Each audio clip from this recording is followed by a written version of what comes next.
wa la tamutunna illa wa antum muslimun. Ya ayyuhalladzina amanu taqullaha wa qulu qawlan sadida yuslih lakum a'malakum wa yaghfir lakum dhunubakum wa may yuti'illaha wa rasulahu faqad faza fawzan 'azima. Subhanaka la ilma lana illa ma 'allamtana innaka antal alimul hakim. Rabbi shrah li sadri wa yassir li amri wahlul 'uqdatam min lisani yafqahu qawli. Amma ba'd.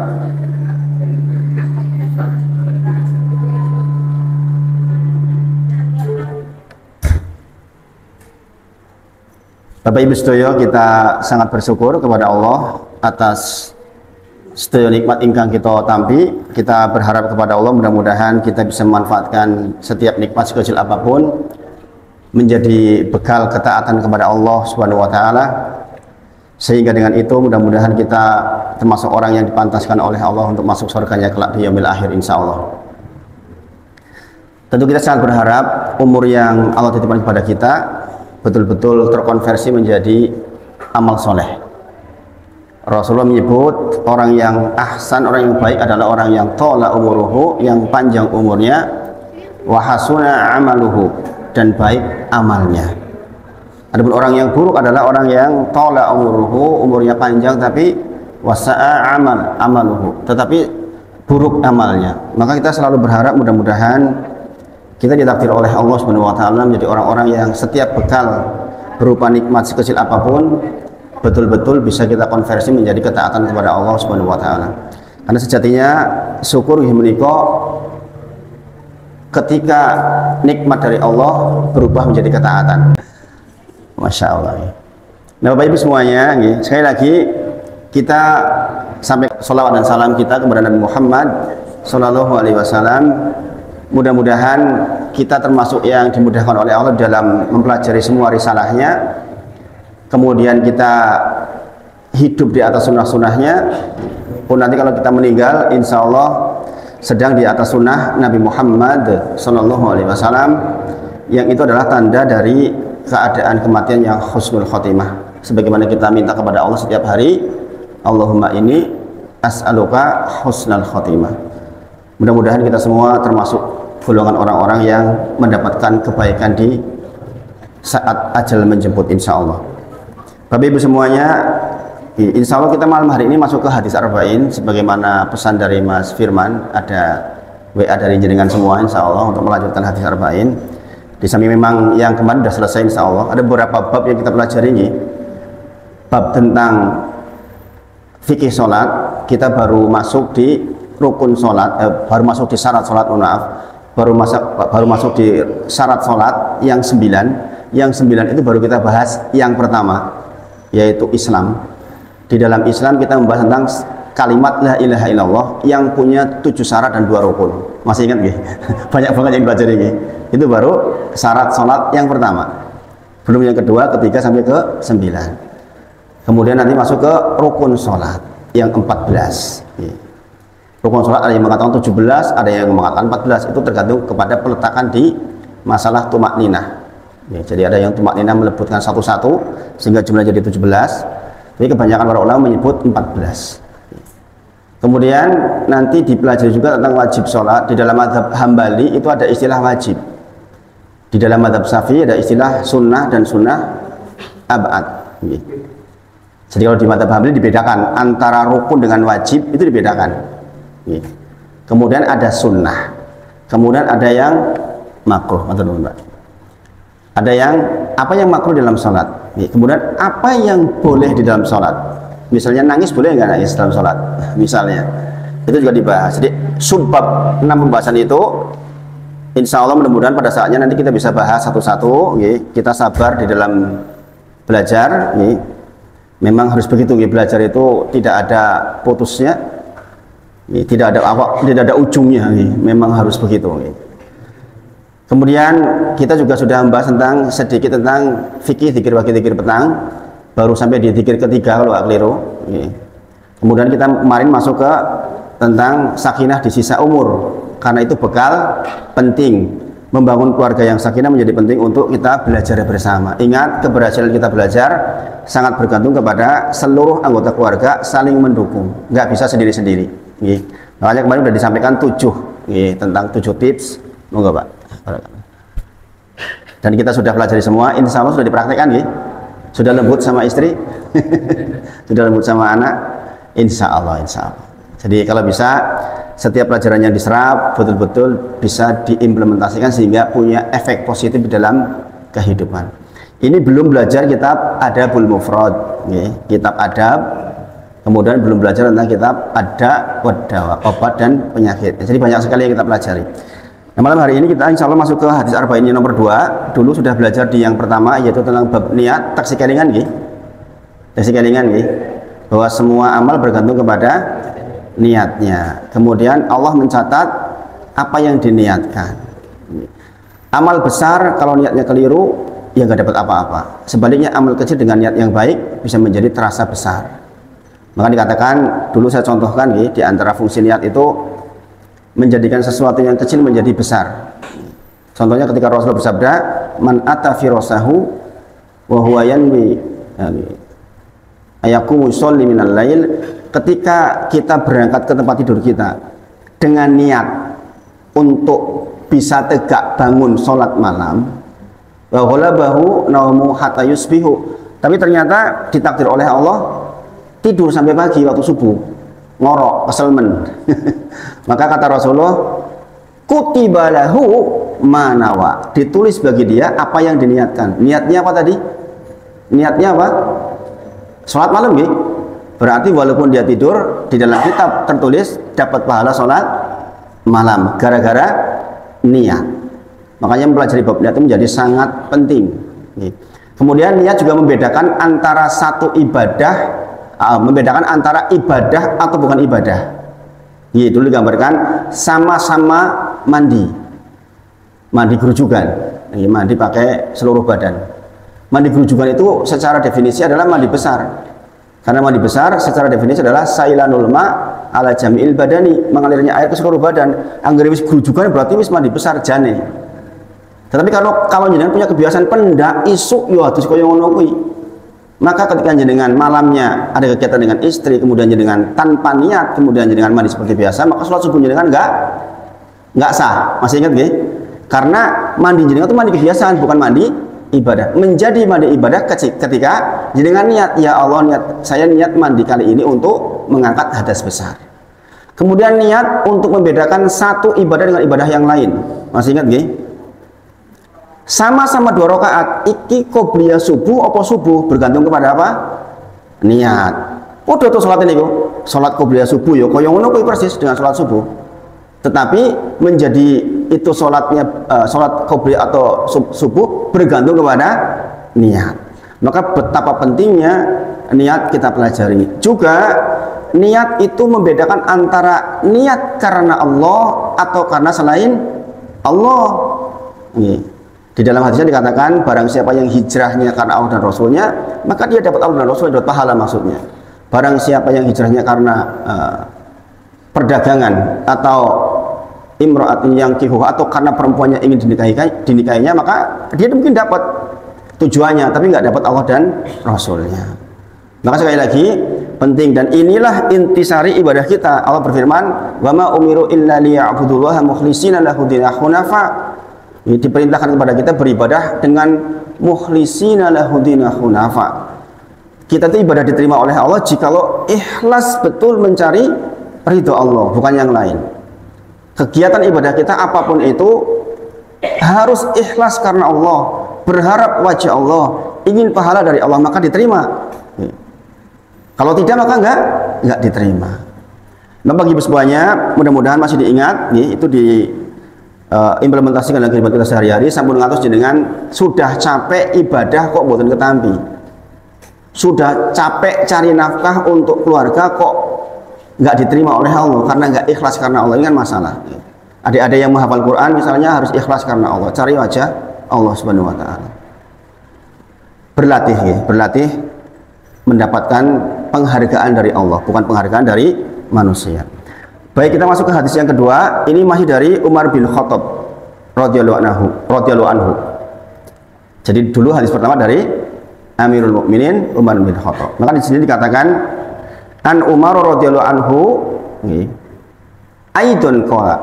Ada kata-kata aidon qala, juga berkata. Karena hadis pertama yang meriwayatkan juga Umar bin Khattab. Maka hadis kedua dikatakan Umar bin Khattab juga berkata. Kata beliau, bainama nahnu julusun inda Rasulillah sallallahu alaihi wasallam data yaumin. Ittala alaina rajulun sadidu bayadi siyab wa sadidu sawadu sa'r. La yura alaihi asaru safar wa la ya'rifu minna ahadun. Jadi beliau mengatakan suatu ketika kami sedang duduk-duduk bersama Nabi Muhammad sallallahu alaihi wasallam. Kemudian tiba-tiba datang kepada kami seseorang yang rambutnya sangat hitam, bajunya sangat putih. Nggak terlihat habis perjalanan. Ini dulu udah dibahas di sini belum Bapak Ibu? Belum ya? Belum ya? Baru hadis nomor pertama ya, arba'in. Tetapi nggak terlihat bekas perjalanan. Rambutnya sangat hitam, berarti sihnom. Ini penting nih. Berarti masih muda. Nanti ada hubungannya dengan keterangan hadisnya. Kemudian bajunya sangat putih. Ora ketok wong bar perjalanan. Sebab zaman dulu kalau orang berjalan jauh itu pasti kumal. Orang kaya zaman waktu itu ya pakai kuda, pakai unta. Tetap kumal. Yang pakai baju putih ya mesti ya lecek gitu. Tetapi di situ nggak ada yang mengenalinya sama sekali. Tentu saja ini menjadi tanda tanya buat orang-orang yang berkumpul, termasuk Umar bin Khattab radhiyallahu anhu. Iki sapa to? Kok tiba-tiba ada orang datang dengan kondisi yang cara teng mriki napa klimis iki. Rambutnya ireng banget, kelambine ya putih banget. La yura alaihi asaru safar, enggak terlihat dia habis perjalanan. Wala ya'rifu minna ahadun. Tetapi kami semua enggak ada yang mengenali dia. Itu nggih. Jadi profil yang datang kepada mereka Nabi Muhammad SAW dan para sahabatnya adalah orang yang aneh, orang yang tidak dikenali. Kemudian hatta jalasa ila Nabi sallallahu alaihi wasallam. Kemudian dia duduk menghadap Nabi Muhammad sallallahu alaihi wasallam. Fa asnada rukbatayhi ila rukbatayhi. Menyandarkan lututnya kepada lutut Nabi Muhammad sallallahu alaihi wasallam. Ini makin aneh lagi nih. Ngomong nabi teko orang yang di kanan kiri aja nggak berani deket-deket banget sama Nabi Muhammad sallallahu alaihi wasallam. Iki ujuk-ujuk teko nyandar lutut deketin ke lutut nih. Niku pripun? Ya orang tentu saja khawatir kan. Oh jojo dia pakai Rasulullah kan begitu. Sempat kepikir kayak gitu, sempat kepikir mesti. Nggih. Fa asnada rukbatahi ila rukbatahi wa wada'a kaffaihi ala fahidaihi. Kemudian meletakkan kedua telapak tangannya di atas paha Nabi Muhammad SAW, tambah medeni meneh. Nah, teko-teko orang jenengan lututnya temukan lutut tek, tangannya, wah ini pula lagi. Lah lagi sopo? Sahabat itu juga terheran-heran ya. Kemudian wakola, ini kalimatnya juga menakjubkan. Kemudian dia mengatakan kepada Nabi Muhammad SAW dengan kalimat ya Muhammad. Orang di situ tuh nggak ada yang berani manggil Nabi Muhammad kok ya Muhammad jenenge itu ora sopan belas gitu. Wong jenengan mawon teng mriki kali Pak RT mawon mesti ngapunten Pak RT gitu kan. Iya mau iki. Nek jenenge Karno misalnya, ya no Karno, ini mesti asli kok toh. Nah niki wa qala ya Muhammad. Wahai Muhammad, akhbirni anil Islam. Kabarkan kepadaku tentang Islam.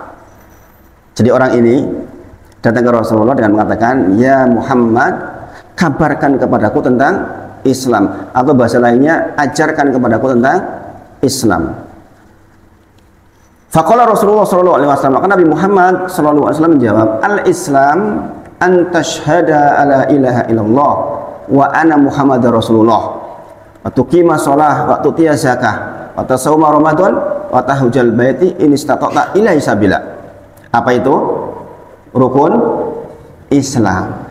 Islam adalah engkau bersaksi bahwa tidak ada Rob yang berhak diibadahi kecuali Allah. Bersaksi bahwa Nabi Muhammad, aku kata Rasulullah, aku adalah hamba dan utusannya. Ini satu kesatuan. Maka nanti kita akan bahas mengapa ini menjadi satu rukun. Karena beriman kepada Allah, bersaksi bahwa Allah satu-satunya yang disembah, dan bersaksi bahwa Nabi Muhammad adalah utusan Allah itu satu paket, nggak bisa dipisah. Jadi perhatikan di awal ya, bahwa jenengan bersaksi itu harus dua-duanya ini, nggak bisa masing-masing.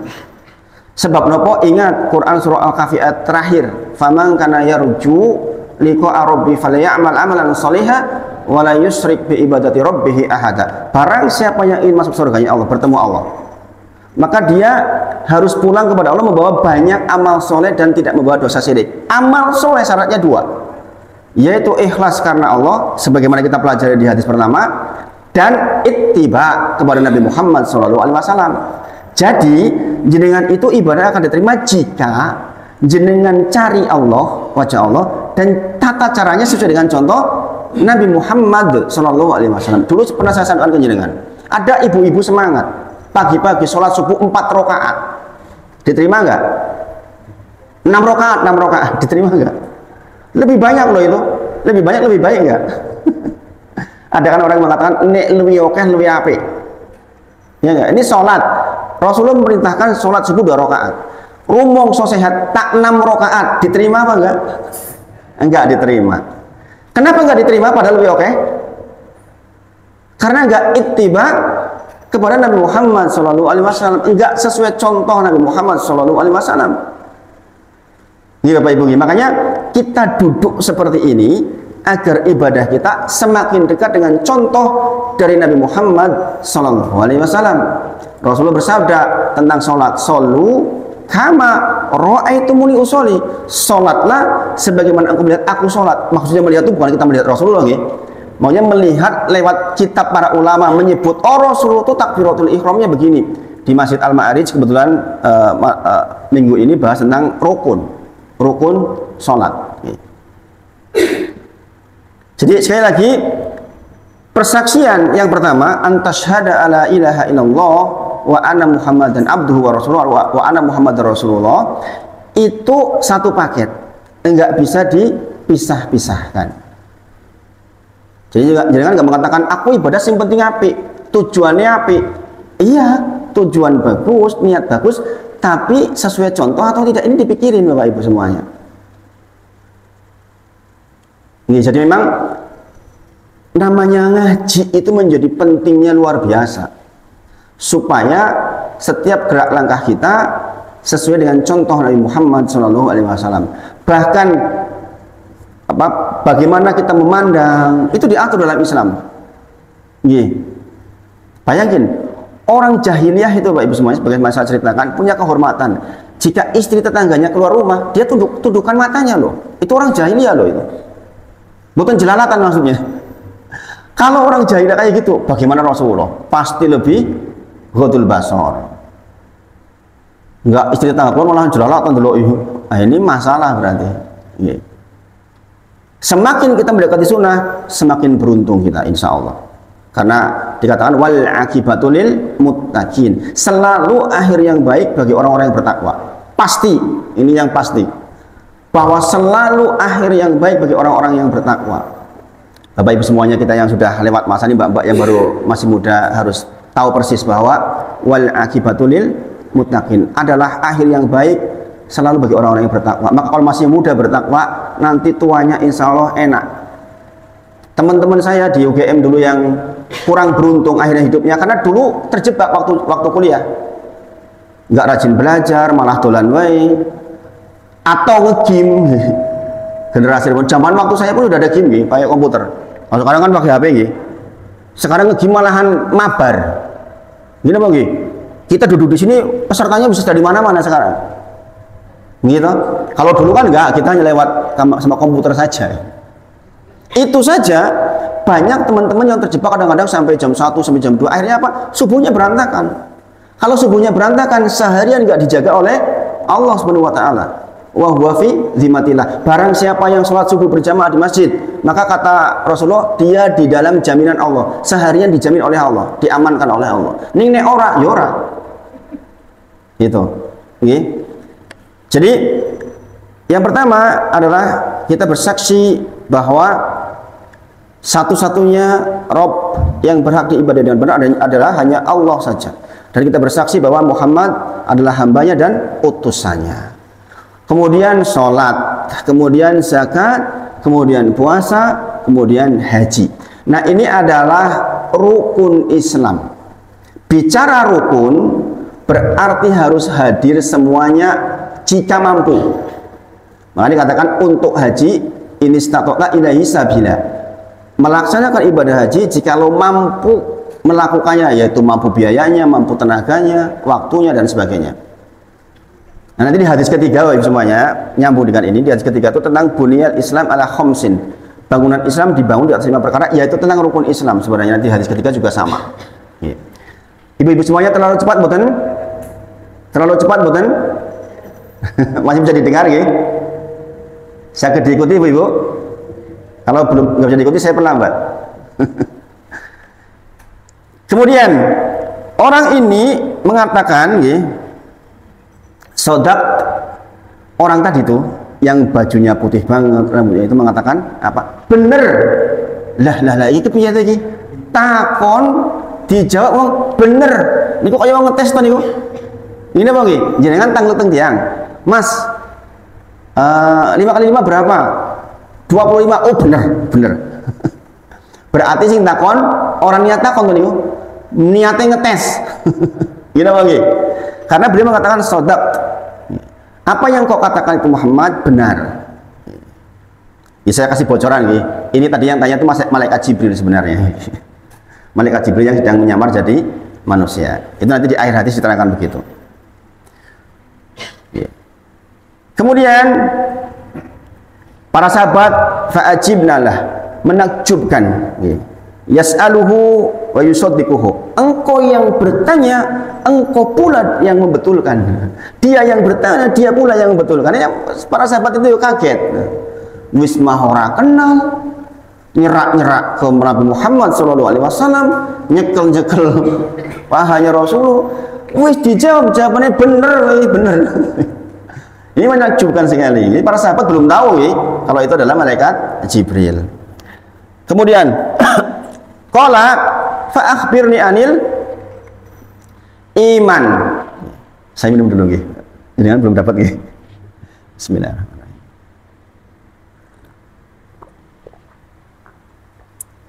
Minggu-minggu itu banyak kegiatan 17-an ya Bapak Ibu. Jadi banyak rapat-rapat. Alhamdulillah jenengan masih bisa ngaji itu Masya Allah. Kemudian akhbirni anil iman. Terangkan kepadaku tentang iman. Maka Rasulullah menjawab, al-iman adalah antu'mina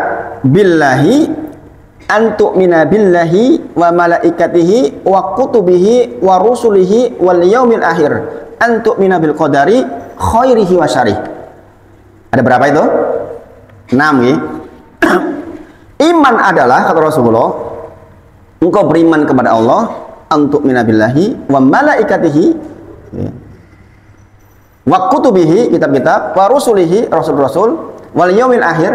Ini sub pembahasan yang saya bahas panjang di banyak masjid ini. Kitab tentang yaumil akhir. Jadi Masjid Ar-Royan di Serosotan dekat rumah sakit kita bahas itu besok malam. Kemudian yang terakhir antu'mina bil qadari khairihi wa syarih. Engkau beriman kepada Allah terhadap takdir yang engkau anggap baik maupun buruk. Jadi kita tuh tentang takdir ya harus beriman semua ya Bapak Ibu. Orang nek sing seneng tok sing dakoni, bareng orang seneng. Jadi memahami tentang takdir itu luar biasa nanti efeknya. Maka inilah iman. Saya lagi karena ini rukun iman berarti harus lengkap 6-6-nya. Kalau jenengan kehilangan satu rukun batal. Contoh, aku ora percaya kok yen bar mati kok tangi meneh. Berarti nggak percaya adanya yaumil akhir, maka batal keimanan jenengan. Nih, aku ora percaya karo nabi siji wae. Liyane percaya ning nabi kae kok ora percaya. Lah jenengan batal imannya. Jenengan tidak mempercayai satu kitab yang turun dari Allah, maka jenengan batal keimanannya. Termasuk juga jenengan tidak mempercayai takdir, karena nanti ada golongan Jabariyah dan Qadariyah yang dia itu melawan kepada takdir, yang bertentangan dengan ilmu takdir.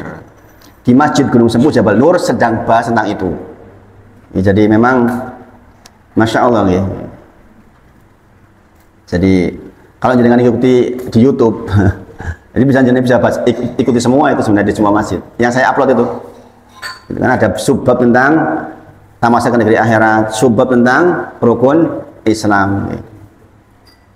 Ini zaman sekarang kadang-kadang nonton YouTube ngaji wegah nih, mendingan nyekrol liyane.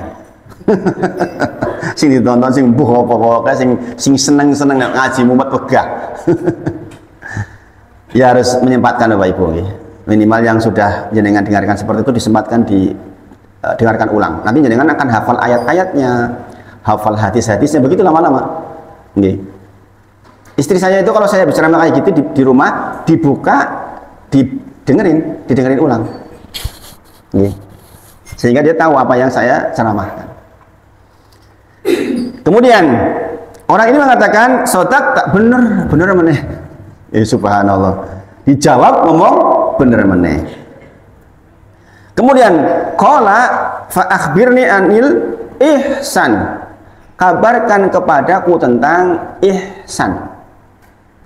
Maka kemudian Rasulullah anta budallaha ka'annaka tarahu fa in lam takun tarahu fa innahu yarak.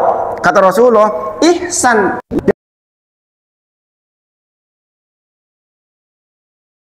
seolah-olah engkau melihat Allah. Kalau engkau nggak bisa melihat Allah, dan memang kita nggak mungkin bisa melihat Allah, ketahuilah kata Rasulullah, Allah melihat kita. Inilah derajat agama paling tinggi, yaitu ihsan. Ihsan yaitu keadaan di mana jenengan merasa dimanapun dalam kondisi apapun jenengan merasa diawasi oleh Allah Subhanahu Wa Taala. Kalau jenengan bisa menerapkan itu pada diri sendiri, masya Allah, itulah derajat tertinggi. Maka para ulama menyebutkan tentang hadis ini, itu dibuat sebuah pohon. Pohon ada akarnya, ada batangnya, ada ranting-rantingnya. Maka akar batang itu adalah rukun Islam. Adapun ranting cabang-cabangnya itu adalah iman. Ihsan itu melihat di sini. Menilai rukun Islam dan rukun imannya bagus dilihat dengan ihsan ini. Maksudnya bagaimana? Jangan perhatikan. Rukun Islam itu terkait dengan apa-apa yang bersifat zahir. Dia mengucapkan asyhadu an la ilaha illallah, apa? Ucapan. Ini jenengan sholat Allahu Akbar, gerakan. Jenengan puasa, badan yang puasa. Ini apa nggih? Jenengan haji atau sodakoh, zakat. Zakat juga persoalan harta kita terlihat dohir. Hajian apalagi harta dan fisik. Maka rukun Islam itu terkait dengan apa-apa yang sifatnya dohir. Adapun rukun iman terkait dengan di sini, di dalam hati. Jangan kan nggak bisa mengatakan bentuk eopo to beriman kepada Allah bentuk eopo. Iso dicekel apa ora kan boten saged. Ngene apa nggih? Itu persoalan hati. Maka Bapak Ibu semuanya, setiap jenengan ibadah, apapun ibadahnya harus hadir keduanya ini. Nggih. Harus hadir antara badan dan hati jenengan itu hadir. Allahu Akbar. Saya tuh lagi ngadep-depan dengan Gusti Allah. Hati jenengan sadar sepenuhnya bahwa jenengan sedang berhadapan dengan Allah Subhanahu Wa Taala. Kita waktu awal dulu udah pelajari bahwa kita itu akan bertemu Allah dalam dua keadaan. Ketika kita belajar pertama tentang syarat salat, dikatakan oleh Imam Ibnul Qayyim tentang manusia akan bertemu Allah dalam dua mauqif, dalam dua keadaan. Keadaan yang pertama di dunia, yaitu ketika sholat. Begitu jenengan Allahu Akbar, ketahuilah jenengan itu berhadapan-hadapan dengan Allah. Jenengan nggak bisa melihat Allah, tapi Allah melihat jenengan. Maka Allah jawab ketika jenengan mengucapkan Alhamdulillahi Rabbil Alamin. Allah jawab, hambaku memujiku. Begitu. Ar-Rahmanir Rahim. Hambaku kembali memujiku. Begitu. Jadi adep-adepan jenengan itu. Pertemuan kedua nanti, ketika jenengan dihisab berdiri di depan Allah, ditanyain umurmu ngopo, meripat sehatmu untuk apa, masa mudamu untuk apa, itu ditanyain nanti. Jadi iman berkait dengan hati, rukun Islam berkait dengan badan. Maka dua-dua ini harus hadir. Maka bab tentang hati, bab tentang iman ini luar biasa pembahasannya. Saya belajar banyak sekali kitab tentang ini. Di antara kitab Tazkiyatun Nufus, tazkiyah tentang hati. Termasuk diantaranya kitab ada Wadawa, penyakit hati dan obatnya. Itu dipelajari, itu dipelajari di Masjid Miftahul Jannah. Jadi ini dibagi-bagi memang anunya, materinya dibagi-bagi, Masya Allah. Bapak Ibu semuanya, memang belajar itu banyak sekali cabangnya nih. Kita seminggu sekali kayak gini memang ya nggak cukup, tapi ya alhamdulillah kita masih bisa istiqomah seperti ini. Tentu saja nggak cukup dengan belajar 1 minggu sekali seperti ini nih. Ini hanya untuk memacu jenengan untuk terus belajar. Jadi Bapak Ibu semuanya, kondisi Islam kita dan iman kita itu dilihat dari sisi ihsan. Maka Bapak Ibu, malam hari ini yang ingin saya instruksikan jenengan adalah tolong jenengan sampai pada derajat ihsan. Ini baik yang muda, mbak-mbak maupun ibu-ibu, bapak-bapak, tolong sampai derajat ini. Kalau jenengan sampai derajat ini, insya Allah jenengan sukses hidup di dunia dan di akhirat. Bukan masalah kaya miskin, bukan masalah pintar dan tidak pintar, bukan masalah itu. Masalah Allah akan cinta kepada panjenengan. Maka ada seorang yang mengatakan kepada ulama, bolehkah saya berbuat maksiat? Silahkan kalau engkau yakin bahwa ada tempat di mana engkau merasa enggak dilihat oleh Allah. Nek jenengan bisa mendapatkan tempat yang jenengan merasa Allah enggak lihat jenengan, jenengan bermaksiat silahkanlah. Masalahnya ada enggak? Enggak ada, Bapak Ibu. Dan dulu saya pernah sampaikan ke jenengan bahwa CCTV-nya Allah itu tidak pernah oglang. Kalau kita punya CCTV seperti ini, lampu mati ikut mati. Tapi CCTV-nya Allah tuh gimana pun kita nggak pernah oglang. Dialah yang disebut sebagai Raqibun Atid. Itu bukan nama malaikat, nama sifat, yaitu yang selalu hadir, yang selalu mengawasi. Ini.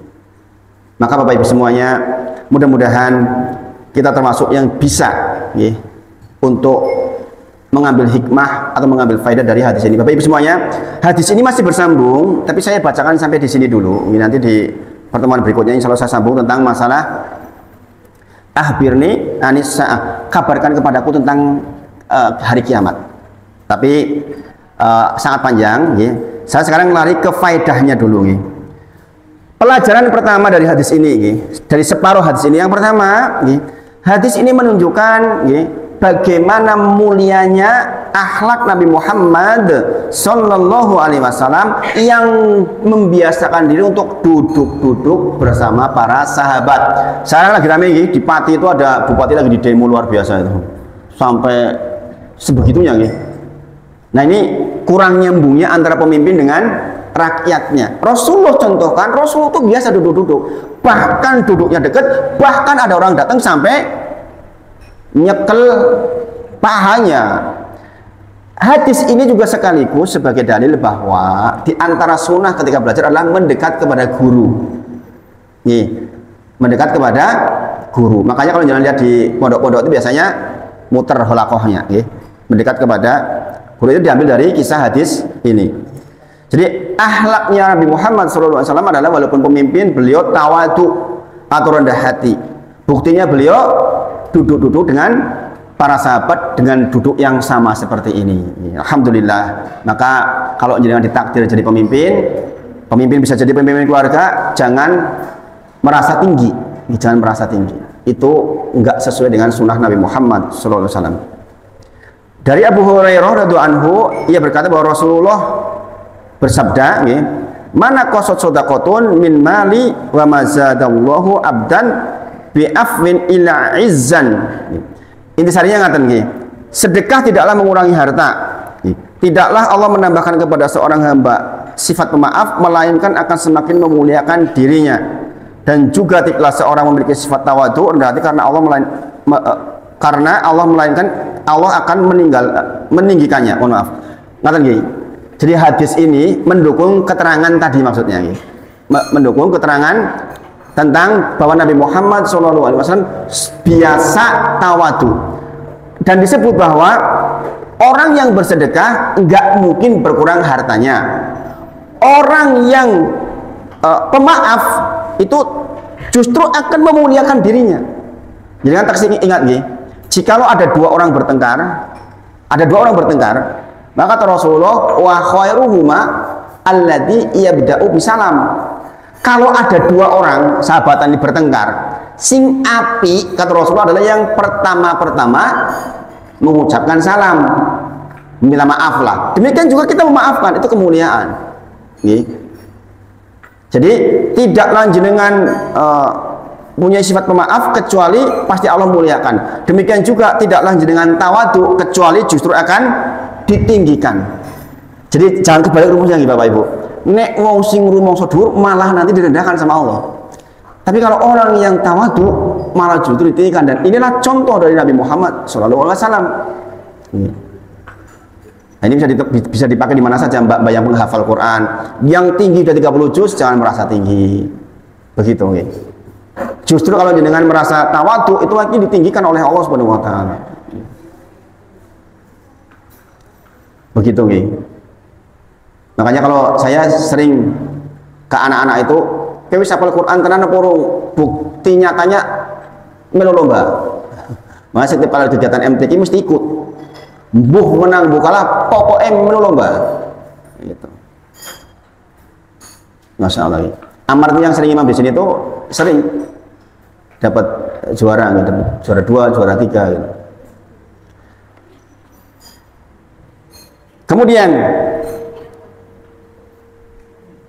nanti di akhir hadis dikatakan tentang yang datang tadi adalah malaikat Jibril dalam bentuk manusia. Artinya malaikat itu bisa berubah bentuk atas izin Allah sesuai dengan apa yang Allah izinkan.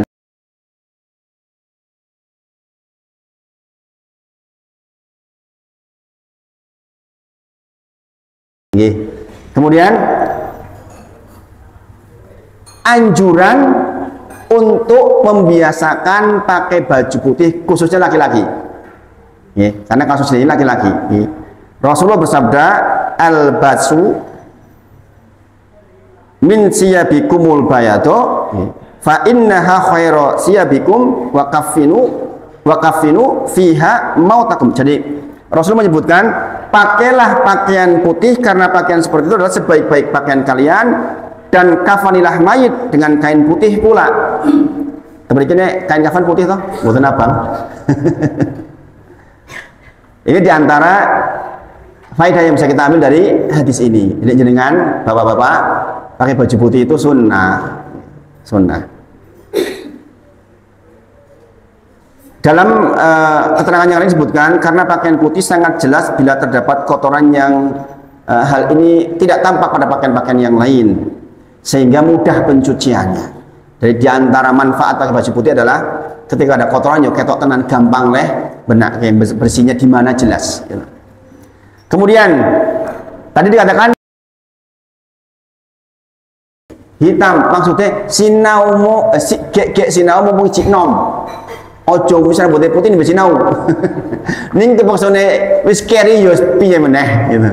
Tapi contoh ini memberikan belajar sejak muda. Buktinya ini masih hitam. Itu nggih. Bagaimana orang beruban? Orang beruban boleh nggak menyemir rambutnya? Ada hadis di sini, nggih. Hadis riwayat Muslim nomor 2102.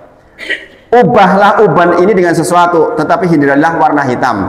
Di madzhab Syafi'i dibolehkan, Imam Nawawi menyebut, Imam Nawawi yang ngarang buku, kitab ini, boleh menyemir dengan warna sofroh, warna kuning, atau hamroh, warna merah. Dan diharamkan menggunakan warna hitam. Jadi dengan ono Pak Kiai nganggo warna kuning, opo merah. Ini memang contoh di madzhab Syafi'i. Jadi kan buat usah, loh Kiai kok yang ngono, gaul. Warna itu bisa jadi lagi meniru sunnahnya di madzhab Syafi'i. Jadi sekarang udah nggak bingung toh kalau melihat seperti itu. Walaupun saya nggak akan pakai kuswa Pak, nggak lazim di Indonesia. Nih Pak Wahid nganggo abang-abang apa ya duroni wong gendeng. Kemudian perjalanan safar di masa silam akan nampak bekas pada rambut dan pakaian. Buktinya disebutkan di situ, okay? Lebih-lebih pakaian putih akan tampak penuh dengan debu. Namun laki-laki yang datang tersebut tidak ada bekas safar sama sekali, menunjukkan harusnya orang dekat, tapi ternyata bukan juga orang dekat. Maka kita tahu bahwa dia adalah Jibril alaihissalam. Ia duduk dekat Nabi Muhammad SAW, lutut laki-laki itu bersandar pada lutut Nabi Muhammad SAW dan tangannya berada di lutut laki-laki itu sendiri. Hal ini menunjukkan bahwa ketika menuntut ilmu itu semestinya duduk dekat dengan guru yang mengajarkan ilmu, walaupun kalau hari ini punya mik jadi temburi mereka insyaallah mireng. Cuma kedekatan dengan guru itu menjadi wasilah untuk guru lebih mudah ingat loh nggih. Kalau jenengan punya kedudukan di hati guru itu jenengan lebih banyak dapat doa itu nggih. Sebab seorang guru pasti mendoakan muridnya. Adalah guru yang enggak waras enggak mendoakan muridnya nggih. Jadi kalau jenengan punya guru yang soleh mesti jenengan didoakan ini, mesti didoakan. Saya melihat wajah-wajah jenengan sekilas ketika berdoa ya ingat, oh ibu semuanya, oh di sana jenengan biasa duduk di situ, mas saya hafal. Sehingga ketika berdoa ya begitu nggih. Jadi diantara berkahnya duduk dekat dengan guru adalah guru akan mudah ingat dan pasti didoakan insya Allah. Itulah alasan Pak Tovan sering antar saya. Dan memang ya Pak Tovan otomatis sering dapat curahan doa dari keluarga kami karena ya dekat banget gitu. Masya Allah. Kemudian sah-sah saja seorang murid duduk dekat dengan gurunya, namun dengan syarat hendaklah jangan sampai menghabiskan waktu gurunya dengan hal yang sia-sia. Maksudnya cerak nih ojo ngerepoti gurune, takon sing ora perlu. Begitu nggih. Jadi pertanyaan-pertanyaan dari Jibril alaihissalam itu semuanya adalah pertanyaan yang bermanfaat. Kemudian adalah kebiasaan orang Arab Badui nggih, memanggil orang lain dengan namanya. Cara wong umum boten sopan, tapi yang namanya Arab Badui itu begitu. Nggih, namanya Arab Badui itu begitu. Nah, ini faedah yang ke-8 nggih. Dilengkapi nggih bahwa disunahkan, ini adik-adik semua ya nggih. Disunahkan bagi anak, murid atau seorang pemuda ketika menyebut ayahnya, gurunya dan tuanya agar tidak dengan menyebut namanya saja karena itu tidak sopan nggih. Bahkan Abdullah bin Zahr berkata termasuk durhaka pada orang tua adalah engkau memanggil orang tua dengan namanya saja dan engkau berjalan di depannya. Menurut Abdullah bin Zahr itu adalah durhaka. Ibu-ibu diajarkan anak-anak, ibunya jenenge Bu Sri, nah itu durhaka nih. Nggih. Bapaknya jenenge Pak Ijo, Pak Ijo. Nah ini masalah. Muslim waktu ngarepe mboten pamit. Coba ijo, lah subhanallah, niku durhaka. Nggih. Maka ajarkan itu kepada anak-anak kita, mudah-mudahan anak-anak kita menjadi anak yang soleh. Sudah jam 20 lewat sedikit, ini karena ada sajian bakso nggih. Masya Allah, alhamdulillah, semoga yang menyajikan mendapatkan berkah. Kita cukupkan untuk pelajaran malam hari ini. Insya Allah untuk sesi kedua kita lanjutkan di pertemuan berikutnya. Masih ada separuh hadisnya dan masih ada beberapa faedah yang bisa kita ambil. Mudah-mudahan bermanfaat, mudah-mudahan Allah sayangi kita semua, mudah-mudahan kita semua mendapatkan akhir yang baik. Kita tutup dengan kafaratul majelis. Subhanakallahumma wa bihamdika, asyhadu an la ilaha illa anta, astaghfiruka wa atubu ilaik. Wa akhiru da'wana alhamdulillahirabbil alamin. Assalamualaikum warahmatullahi wabarakatuh.